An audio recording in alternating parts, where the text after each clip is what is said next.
Welcome back to the channel, everybody. I am Mick Alphanim. I hope you all had a fantastic day and you're very successful today. We're going to begin here on cryptonomist.ch. The article is titled JP Morgan Involvement with Ripple and XRP. Listen, can anyone verify this to me? Has anyone else seen anything about this? Because I haven't. I just saw a few articles, but apparently this is being discussed. Let's begin here.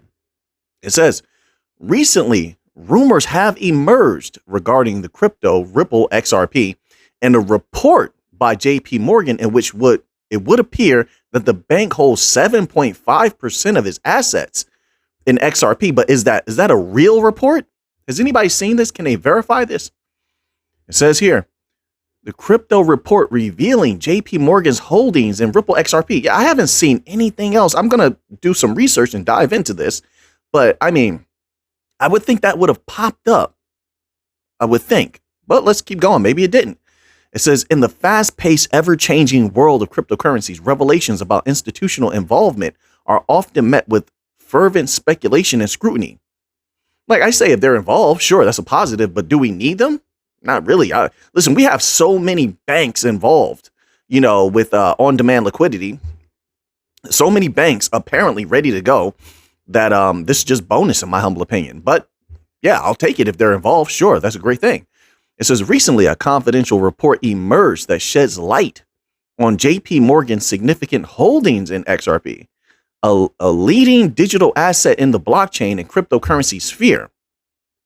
This article delves into the details of this leaked report, exploring the implications of JP Morgan's substantial investment in XRP and its potential impact on the financial landscape. You see, with stuff like this, I would think we have a lot of great researchers on this channel. I would have thought somebody would have mentioned this. I don't know. Is this new information? We'll see. I'm learning with you guys. Not all the time that I just do research beforehand. Sometimes I like to learn things on the spot as well. It says here, before diving into the findings of the report, it is crucial to have a solid understanding of XRP and its role within the cryptocurrency ecosystem. Well, that we have. Let's scroll down here to another section. This section is titled JP Morgan Positioning Strategy on XRP. All right. To understand the significance of this revelation, we need to examine JP Morgan's positioning in the cryptocurrency space. If they were going heavy in XRP, that wouldn't surprise me either. That definitely wouldn't surprise me. It says historically, the banking giant has maintained a cautious stance toward cryptocurrencies, with CEO Jamie Dimon famously calling Bitcoin a quote unquote fraud in 2017. We remember that. So, however, the leaked report suggests a covert shift in the institution's outlook. Well, I don't think it's very covert. Just as a bank coin enthusiast, we know they've been researching our technology for a long time, trying to come out with their own versions for a long time. So that's nothing surprising to us. It says one plausible explanation for JP Morgan's strategic accumulation of XRP could be its utility in facilitating international and transactions. Let's say they're actually involved. Sure, they would probably want to use XRP in that way as well, but they also will want to make a ton of money. A ton of money. I love how a lot of individuals and entities like to sweep under the rug that XRP could be one of the most explosive money makers of all time. Could be. Not financial advice. I'm not a financial advisor, just my humble opinion. But who wouldn't want to make money off of something that could skyrocket?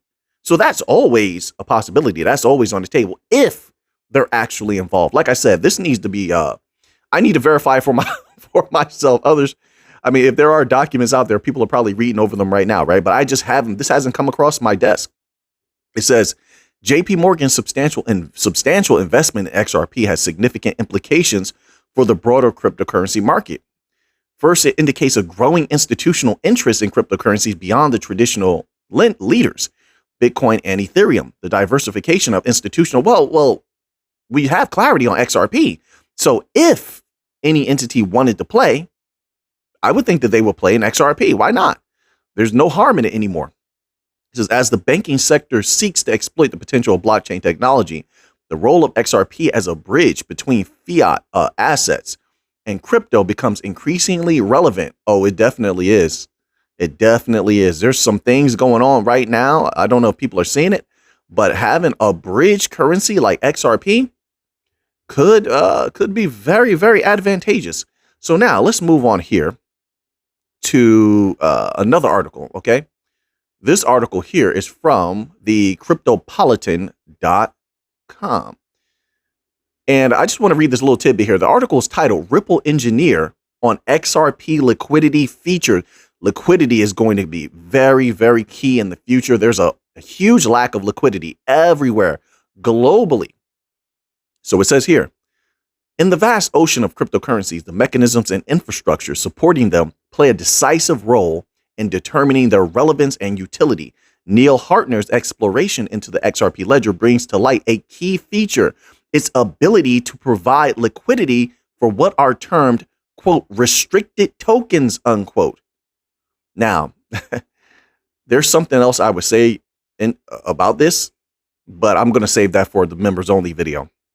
It says, these tokens are unique digital currencies that require a specific trust for their activation, distinguishing them from the more ubiquitous crypto offerings. This discovery accentuates the automated market maker distinct position in the crypto marketplace. Its flexibility, as highlighted by Hartner, surpasses many existing industry platforms. Responding to a surge of queries from the crypto community, Hartner detailed the XRPL's ability to facilitate both single-sided deposits and withdrawals.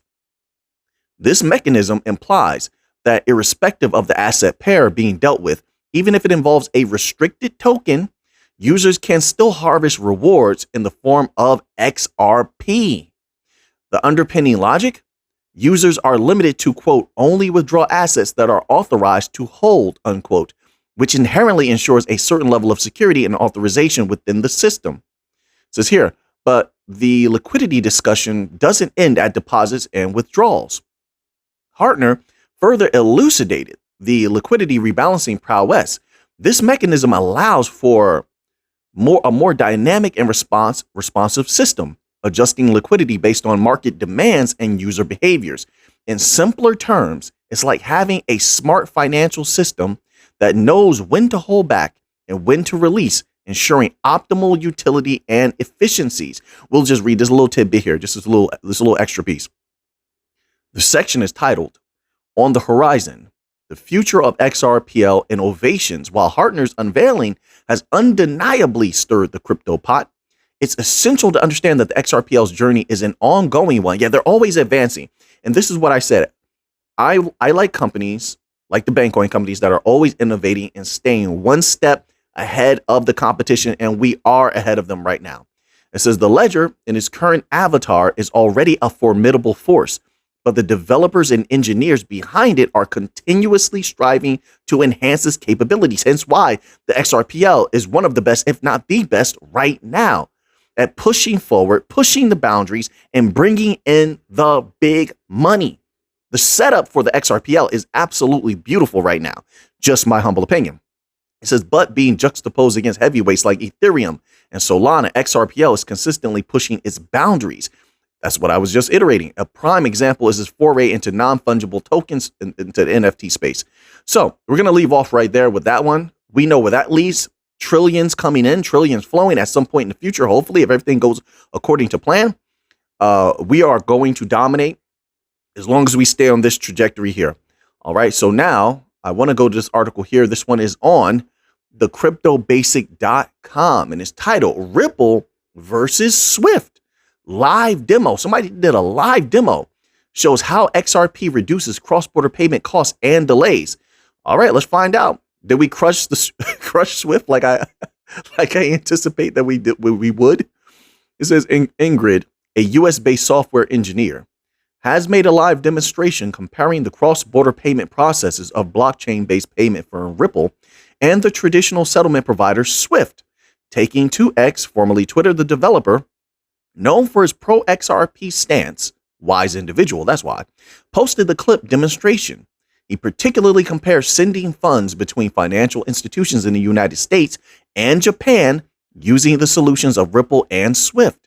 Ingrid aimed to showcase XRP as a game-changer digital asset in the cross-border landscape.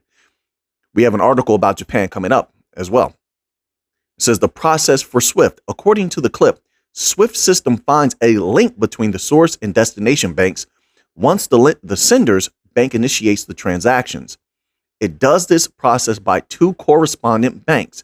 In particular, the sender's bank moves the fund to its dedicated correspondent bank, attracting a fee.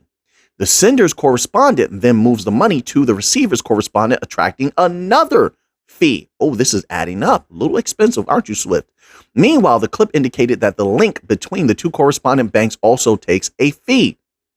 Interesting, isn't it? And yes, I know. I've read the articles. I know Swift is trying to develop some system, but what it shows you is what? They're behind us right now. Let's talk about right now. They're behind us. We are superior. Let's keep going.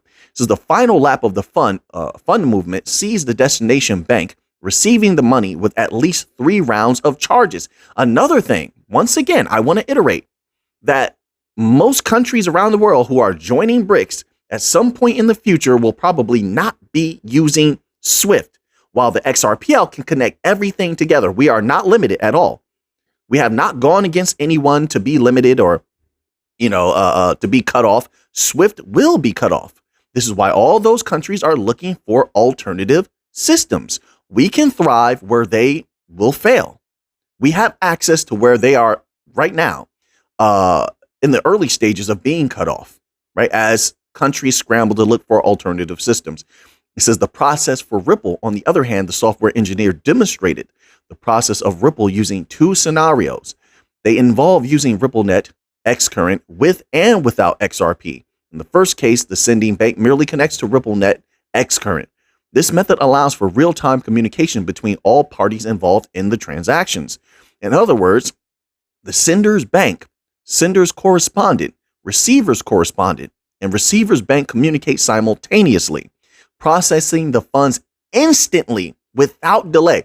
We're going to take all their money. I mean, what we have going on is just so good right now.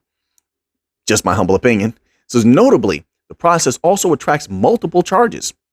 Meanwhile, according to the clip, using XRP in RippleNet for the same procedure attracts only a fraction of the cost. We win again. We just keep winning. We're so far ahead. The wise see what's right in front of their face. It says, the sender's bank transfers the funds using XRP from its account in real time, passing through Ripple. The receiver's bank gets sent XRP. Upon receipt, it connects to a local third-party liquidity provider to exchange the XRP for the desired local currency. While Ingrid's clip was a demonstration using XRP, such a process already happens in Asia. Specifically, the Crypto Basic reported that Japan payment giant SBI commenced remittances between Vietnam and the Philippines and Indonesia using XRP. We're going to dominate. Nothing can stop us right now. We just have to stay ahead of the competition. And I mean, look, we're aiming for the moon, but let's shoot for the stars. All right. Shoot for the stars. So now let's move on here, as we have just seen XRP dominate SWIFT, the current SWIFT system. So, and look how they highlighted that using XRP in particular was the best. This is what I've been trying to say, especially with payment channels. We are holding gold. You don't have to agree with me. You can disagree. I'm perfectly fine with that. I only speak for myself. That's it. Now, this article here is from U.Today and it's titled, XRP closes in on 5 million holders. Discover key insights. Let's scroll down here, see what's going on, right? More and more people are becoming privy to the power and the potentiality. I haven't said that word in a long time. Potentiality of the XRP ledger of XRP. XRP ledger is steadily approaching a significant milestone with nearly 5 million accounts, currently numbering 4.78 million. According to data from the XRPL services, these accounts collectively hold a substantial 58 billion XRP, which translates to 58.68% of the total token supply. What stands out prominently is the burgeoning XRP ecosystem. It says in the burgeoning XRP ecosystem is the fact that out of these millions of accounts, only a meager 1,115 of them boast a zero balance. This implies that the vast majority of XRP accounts are actively used, either holding XRP as account reserves or owner reserves. This refers specifically to the number of XRP holders in the XRPL blockchain directly, without taking into account various kinds of wrapped variations and accounts on centralized exchanges. For example, the number of tokens offered on decentralized platforms is 17.2 trillion. This is Ripple and XRP. The remainder of the digital asset, approximately 41.3 billion XRP, remains securely held in Ripple's escrow accounts. All right, we're going to stop there with that article. Let's move on here. We have a lot of news to get through today. A lot of very interesting things taking place today. So this article here is from the cryptobasic.com. And it is titled, "To make $1 million, $5 million, $10 million with XRP at $1.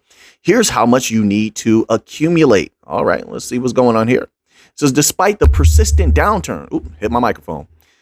Despite the persistent downturn, analysts from market watchers have bolstered investor confidence in the asset's capability to claim this price tag. I suppose. I think most people that are involved with XRP know what they hold. They know they have a reason, and a lot of our reasons are different, but they have reasons why they believe XRP will skyrocket or make them a ton of gains, right? Some people believe it's the banks. Some people believe maybe we could take retail. I'm looking at the wholesale payments between the banks, central banks, commercial banks, large partnerships with regular companies, the trillions that are coming in from possibly in the future, from NFTs and tokenization of everything. I mean, so I don't think anybody needs someone else to tell them like, hey, the XRP is great. I think a lot of people have already researched XRP, just my humble opinion, and they know why they're in this, and they're in this for the long haul. Most people, not all, but most, right? It says here, for XRP to claim the $1 price point, the asset would need to surge by 99.2% from its current price of 50 cents. Several industry leaders believe this is an easy feat for the asset. I agree with. If the circumstances are right and the catalysts are lined up, $1 will be easy. Will be easy when the time is right. You could disagree with that. Several industry leaders believe this is an easy feat for the asset. Yeah, but this remains uncertain. Everything is uncertain, friend. Everything. Right? But you have to believe a little bit. You have to know a little bit. Knowing backs up your belief. What you know, your research, and then we'll see. We'll see. Everything is risky. Everything is uncertain. It says, however, should XRP conquer this point, here's how much required. Here's how much is required. There's a little typo here for each ROI target. So $1 million for an investor to witness $1 million on their XRP investment. When the asset reaches $1, they need to hold 1 million tokens at that price. However, investors can procure these 1 million tokens with $500 and $1,000 at XRP's current price, $5 million.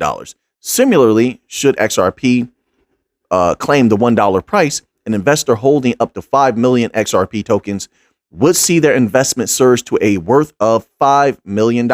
At current prices, these tokens are valued at $2,509,000. It says XRP at $1. I'm skipping some pieces here.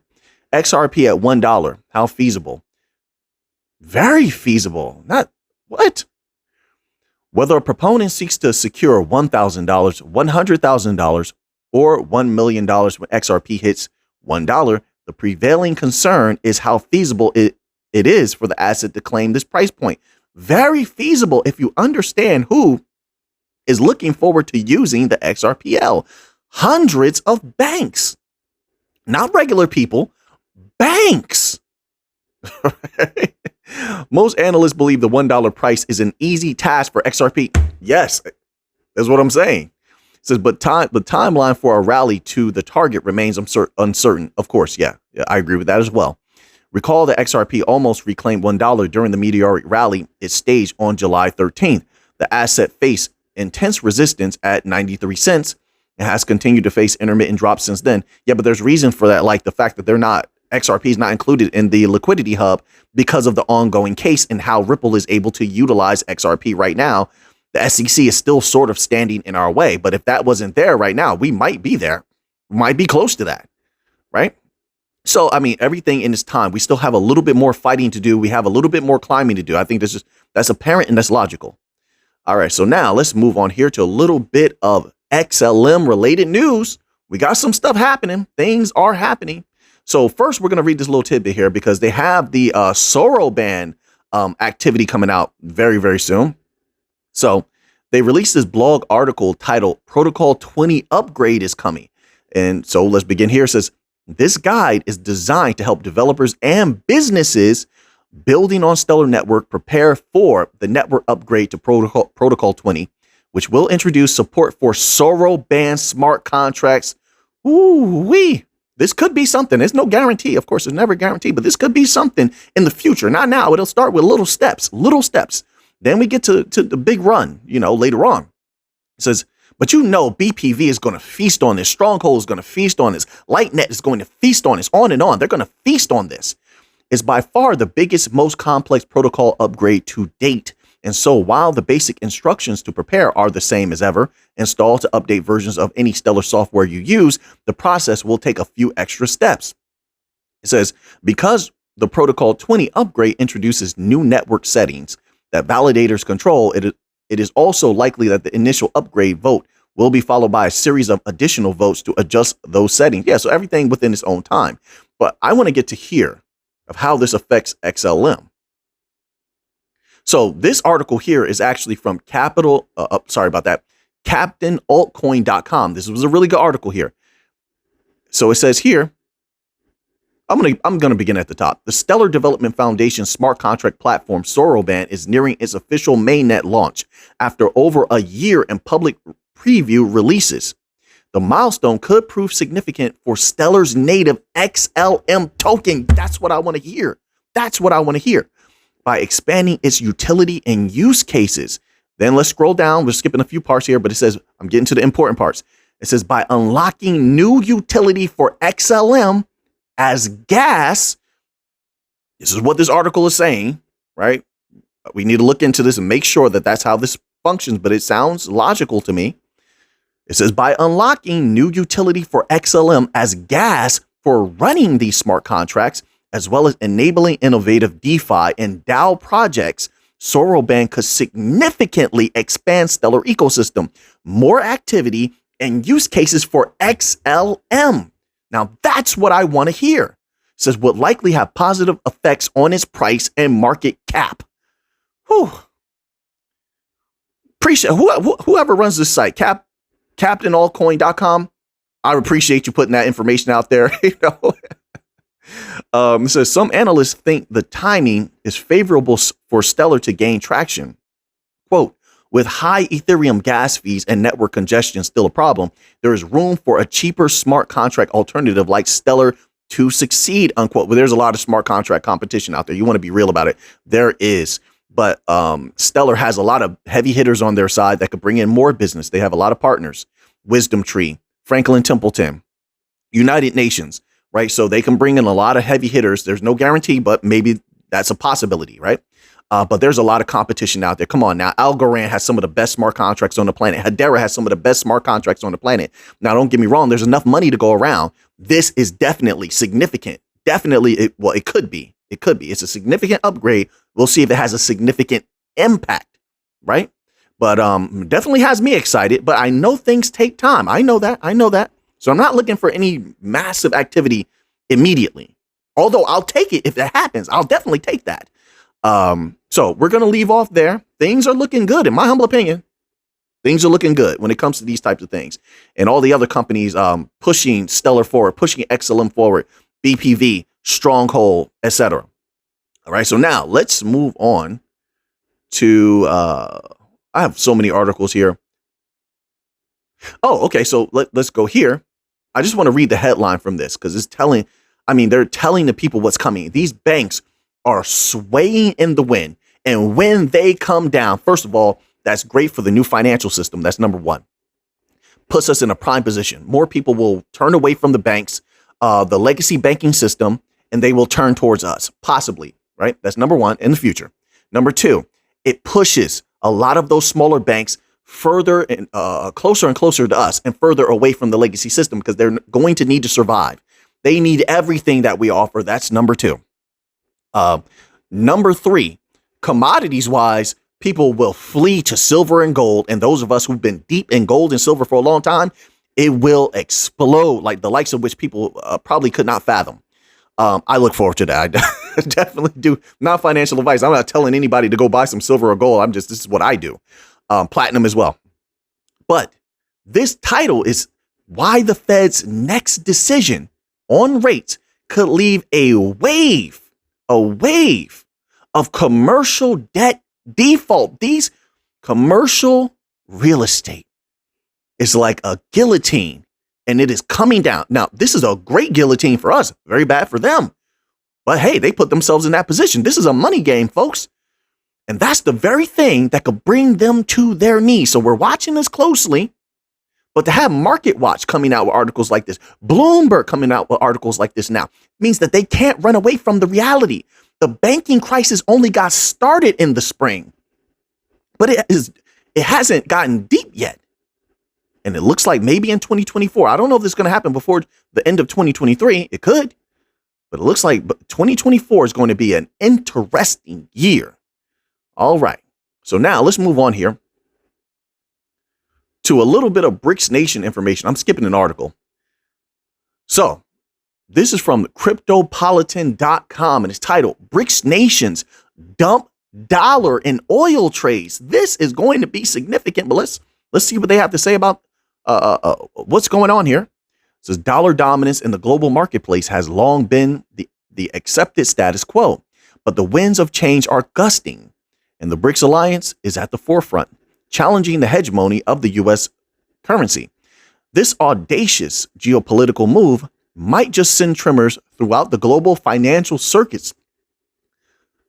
Everyone's telling people what's coming. It's not about the dollar going to zero. It's about inflation skyrocketing and the value of the dollar being greatly diminished more than it is now, which is something to definitely take into account. Definitely is. It says here, India, for one, is not wasting time. I was reporting on this on my other channel. India was dollar dumping, and they're doing it again. Iran is trying to ban the dollar.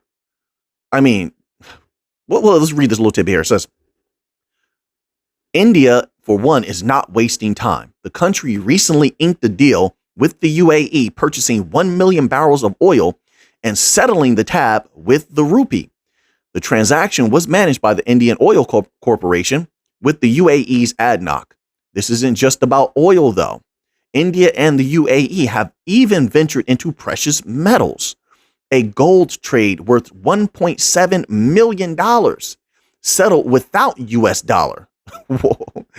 Marks yet another chapter in this emerging narrative of economic defiance. What happens if all of these countries, right? They said, well, like they have 9 members now. They said over 21 want to join BRICS, correct? If they all just stop using the dollar and those dollars come home, what does it do to the U.S. economy? And that is what people need to look at. Not saying it's going to happen, but it's something that I would consider since they're taking legit actions now. This is all these brash transactions were carried out in the sultry month of August. And this is why so many people are so heavy in gold and silver as well, just in case, right? It says, and they have their gold cards and such, right? The crux of these discussions seems to hinge on settling oil transactions in their local currencies. If this materializes, it will be another bold assertion of autonomy by BRICS nations. Ripple effects. That's interesting. Is there a pun intended there? Ripple effects beyond BRICS borders. It says, however, this movement isn't just confined within BRICS borders. Word has it that these nations are persuading other developing countries in regions spanning Africa, Asia, and South America to champion their local currencies in international trades. The intention is clear: to uplift their native economies and fortify local businesses by settling international transactions in local denominations. It says, but why is this development sending shockwaves across the global economy? The rationale is simple. If BRICS and their allies move decisively to trade oils in local currencies, the demand for the US dollar could wane on global platforms. Given that the dollar has enjoyed unbridled dominance for decades, any threat to its supremacy is bound to ruffle feathers in Wall Street and beyond. A diminished demand for the US dollar can have profound implications For starters, the U.S. might struggle to find avenues to finance its deficit. We've been talking about that for quite some time, have we not? This isn't just an economic issue, but a geopolitical one. If the dollar loses its foothold, the balance of power could shift, affecting global politics, diplomacy, and alliances. Is the BRICS alliance gambit merely a fleeting act of rebellion? Let's skip that part there. All right, so we're going to stop there. Let's move on to another article here. I'm going to skip this one about India because they sort of covered that already about India dollar dumping. And they're not dollar dumping just to support the rupee either. That's funny that they even put that idea out there. They're dollar dumping because all of these countries have been heavily moving towards transacting in local currencies, right? So this article here is from finance.yahoo.com, right? And I wanted to point this out because I've been mentioning this, that people who are making a certain amount of money, like $100,000, $80,000, that I've been hearing that a lot of them are struggling. Okay. And I know a lot of people say, oh, no, Mick, they're not. Come on, 100,000, 80,000. No, it's because I don't know how they're living. I don't know if they're budgeting correctly. Okay. In some areas, inflation is just extremely high. But I'm going to let this article tell you some things here. It's titled An Economic Divide. This is from Yahoo Finance. Almost a third of Americans earning $150,000 a year or more say they're living paycheck to paycheck. It says, and many, and I've been saying this, all these people are relying on credit cards, right? So the Fed says, hey, everything's okay. The consumers are still spending. They still have some money. No, they don't. No, they don't. M2 historical charts told you that they don't have any more money because their checking accounts are dry and their savings accounts are dry. Then the other articles from pros said, hey, these people are living off credit cards. Credit card usage is at an all-time high and people are maxing out their credit cards. And what does Yahoo Finance say in this article from today? It says, many rely on credit cards to close the gap. They're telling the people that, and this is why I've been saying we're in a depression. It's a light version of depression, but it's depression. It's not a recession. It says it's not just low-income Americans drowning under inflation. So I was correct. Inflation and interest rates are hitting them hard. And under inflation and interest rates, you know why I say that? Because also the diminishing of the value of the dollar is just astronomical. If you look at those charts, I got to take all of this into account. It says some higher income folks are feeling the strain on their wallets as well. Data from a June survey conducted by personal finance software company Quicken, so it's reputable, revealed that 32% of Americans earning at least $150,000 a year are currently living paycheck to paycheck, while 36% of folks earning from $50,000 to $150,000 and 55% of households earning less than that reported the same. Let's scroll down here. It says higher income Americans relying on credit cards now more than ever. We've been trying to tell people this is what's going on here, right? It says credit card usage has been escalating amid high inflation. In fact, according to the New York Fed, credit card balances topped $1 trillion in the second quarter of 2023. With some Americans waiting for their next payday to afford everyday expenses, credit cards may be the only tool left at their disposal. Listen, the economy is not doing well. The banks are not doing well. The financial systems are not doing well. Monetary policy has been terrible. So there has to be some changes. I think changes can be made. We'll see if they will be made. But now that you have the information, what are you going to do with it? I know what I'm going to do with it. So until next time, let's get to the money.